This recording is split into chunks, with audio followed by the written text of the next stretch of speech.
What would you say is the best way to study? Any specific techniques? Highlighting, taking the notes, doubling back and rereading sections that maybe weren't as clear to me, but also just like having conversations with people in your course about the subject. So yeah, highlighting's good, writing annotations, asking questions, and then talking with friends. I'd say writing flashcards is the best part for me because you actually get to write the stuff down, you get to absorb the information better than actually just looking at the flashcards after you've made them. So I'd say the best technique for me is actually making Quizlets or flashcards and then making them. Sometimes I delete them once I've made them and I remake them to go over the information a second time. I always found flashcards to be a bit too much effort because you have to get the flashcards and you have to write them out. So when I made sort of quotation banks, things like that, I would just type them. Not necessarily making notes in order to read them again, but just making them, the process of making them. Try and imagine what the examiner might ask, which I think is a good way of learning as well, because it's another way of interacting with your content. And then I answer those questions in essay form.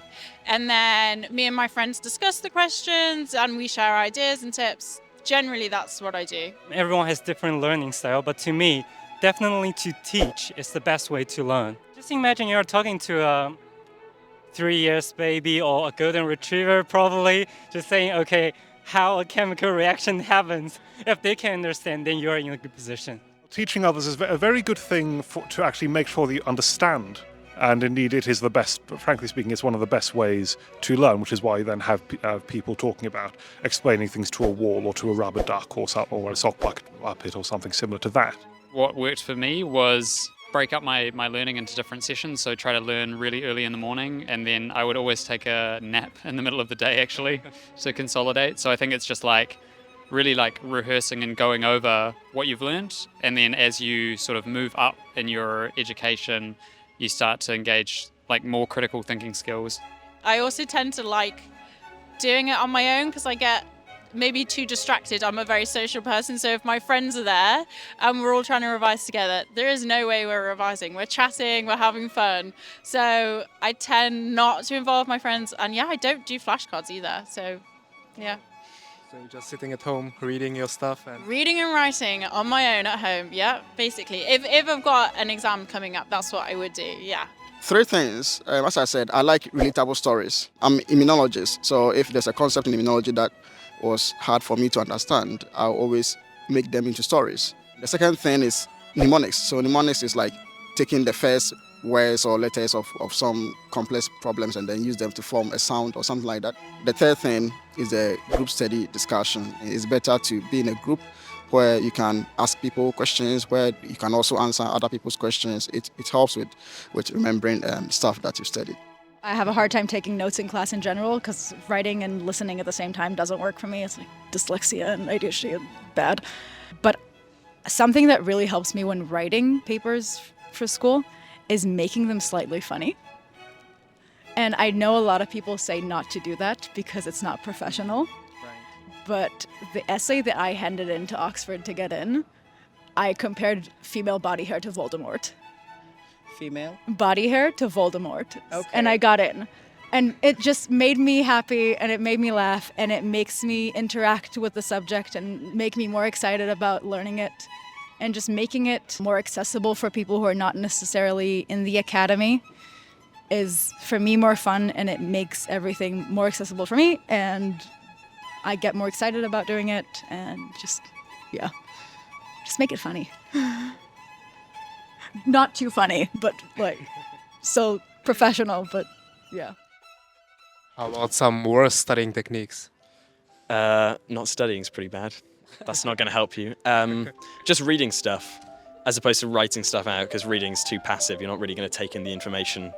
You've got to actually get the ink on the paper or take out the keyboard and start writing it up, because reading's too passive. So basically just passive methods where you're not really engaging with the content properly. I would agree with that one. If I read a technique, I mean, it's so difficult to think, actually, did I learn that? But if you do a few practice questions, you remember much more quickly.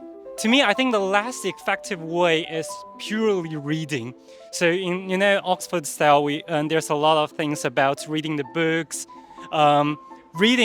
Just reading to me doesn't make any sense. There's a lot to be said for giving yourself a lot of kind of just isolated space and time. So multitasking, I believe, doesn't necessarily work the best. So just truly turning off the phone, putting yourself in a space where you're not talking to other folks, zone in, get a good hour and a half chunk of time, but give yourself breaks in between. For me, everything that requires me doing something is not going to happen because I'm lazy. But it's mostly just having a, group study and talking about things. Highlighting, I think it was proven to not work.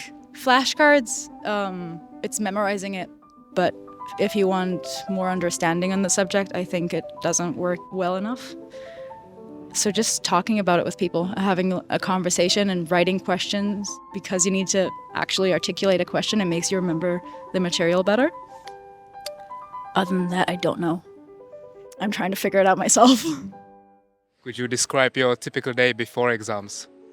I was quite lazy, so I sort of woke up at 11 and went down to the library at 1 o'clock and then did 2 or 3 hours of work and then sort of just watched YouTube on my laptop. So don't do what I did, because that's not going to guarantee success at all. I quite liked having a routine, so I went into school and did 4, maybe 5 hours. But then I would come home and do nothing in the evening and get a really good night's sleep. So I prefer doing it that way than stressing loads. And I would read just before I went to bed, read back through some of the notes I had made. Then I found in the morning I would remember them much better. I'll split the day into 2 parts, say pre-lunch and post-lunch, and then the first half I'll devote to one course, the second half I'll devote to the other course, and then depending on where I am, it'll be either working through 1 or 2 or 3 chapters of each course, or doing a past paper and marking it. Typical day is I like a good sleep. I think sleep's very important, so I tend to start work later. So maybe like at 10 a.m. and then just have my breakfast is blueberries. Apparently they're very good for your brain, okay? So blueberries and porridge. And then, yeah, just very honed in on my desk, writing, reading. And I have to say I'm a bit of a nerd. Like I will go into the night with that. So yeah, long days, yeah.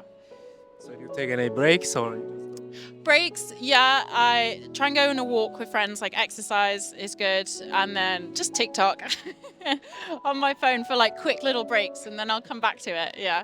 When I'm in the zone, I can concentrate for a really long period of time, so I'd probably work for 4 hours, lunch, work for 4 hours, dinner, work for 4 hours, yeah, I just keep going like into the night. If I'm really like in exam season, that is what I do, yeah.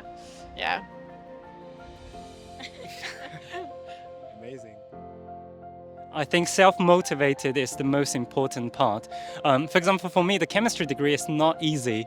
I can't make it if I don't like it, or I can't make it if I'm not motivated enough to pass all these 4 years. So I always say try what you like. You must try what you like.